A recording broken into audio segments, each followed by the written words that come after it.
अस्सलामु अलैकुम वरहमतुल्लाहि वबरकातुहू। दोस्तों, अॼु मां अव्हांखे वाक़ियो ॿुधाईंदुसि त अमीर अहले सुन्नत जी शरारती नौजवान ते इनफरादी कोशिश। पूरो वाक़ियो ज़रूरु ॿुधिजो, लाइक कमेंट्स ऐं शेयर बि ज़रूरु कजो ऐं मुंहिंजे हिन यूट्यूब चैनल शेख शकील अतारी खे ज़रूरु सब्सक्राइब कजो।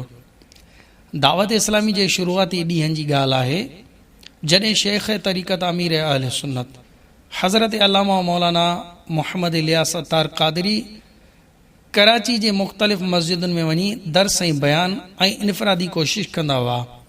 उन वक़्तु अमन ऐं अमान जी सूरत हाल अॼु जे मुक़ाबले में तमामु बहितर हुई। हिकु भेरे अमीर अहले सुन्नत राति जो देर सां बस न मिलण करे पैदल ई पंहिंजे घर वाक़ियो मूसालीन ॾांहुं मोटी रहिया हुआ। राहे ख़ुदा जे इन सफ़र में ॿ इस्लामी भाइर बि साणनि गॾु हुआ। जॾहिं पाण टावर कराची जे हिकु मशहूरु चौक जे वेझो पहुता त उते फुटपाथ ते के नौजवान जिन जो हुलियो शरीफ़ माण्हुनि जहिड़ो न हो, पाण में खिल भोग करे रहिया हुआ। उन्हनि मां हिक खे शरारत सुझी ऐं उन अमीर अहले सुन्नत जे कपिड़नि ते पान जी थुक उछलाई, जंहिंजे करे संदन कपिड़ा ख़राब थी विया।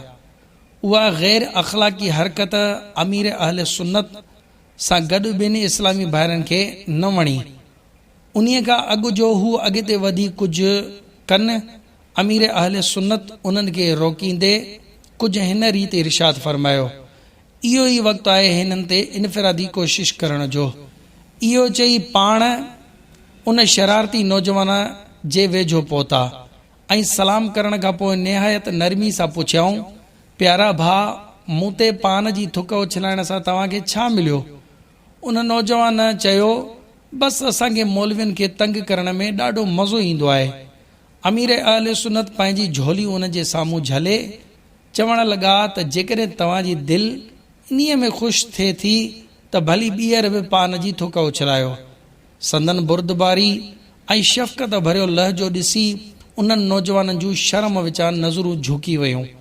उन्हनि नौजवाननि अमीर अहले सुन्नत खां पंहिंजी ग़लती जी मुआफ़ी घुरी। अमीर अहले सुन्नत इनफरादी कोशिश जारी रखंदे मुस्कराए इरशाद फ़रमायो, मुंहिंजा मिठा इस्लामी भाइरो, ईअं माफ़ी न मिलंदी। पहिरियां तव्हांखे मूं सां गॾु चांहि पीअणी पवंदी। महबत ऐं शफ़क़त जो अंदाज़ ॾिसी उहे नौजवान वेतर मुतासिर थियण लॻा ऐं पाण दामद बरकातुल आलिया सां गॾु चांहि बि पीताऊं।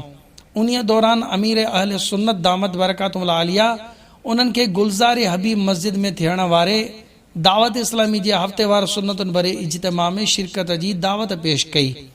उन्हनि नौजवाननि सुन्नतुनि भरे इज्तिमा में शिरकत जी न रुगो नियत कई, बल्कि जुमे जी राति जो इज्तिमा में शिरकत लाइ गुलज़ार हबीब मस्जिद में पिण आया। इहो ॾिसी उन्हनि जूं अखियूं दंग रहिजी वयूं त उन्हनि जंहिंखे आम शख़्स सम्झी तंग कयो हुयो, उहे हज़ारे माण्हुनि जे इज्तिमा में बयानु फ़रमाए रहिया आहिनि ऐं इज्तिमा में शिरकत कंदड़ वॾे तवज्जो ऐं अक़ीदत सां संदन बयान खे ॿुधी रहिया आहिनि।